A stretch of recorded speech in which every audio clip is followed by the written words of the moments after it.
Hi sir, good evening. My topic is using technology and education. Using technology in education means that applying digital tools, devices, and online resources to support your teaching and learning. It makes your lesson attractive, engaging, and accessible for students. Example, teacher use projector, videos, and learning app to explain topic clearly, his topic clearly. And student also research information online. And student also can also collaborate with his classmate through digital platforms.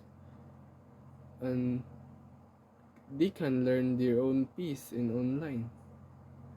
And technology education helps improve your understanding, creativity, and connection between teachers and learners. Thank you, sir.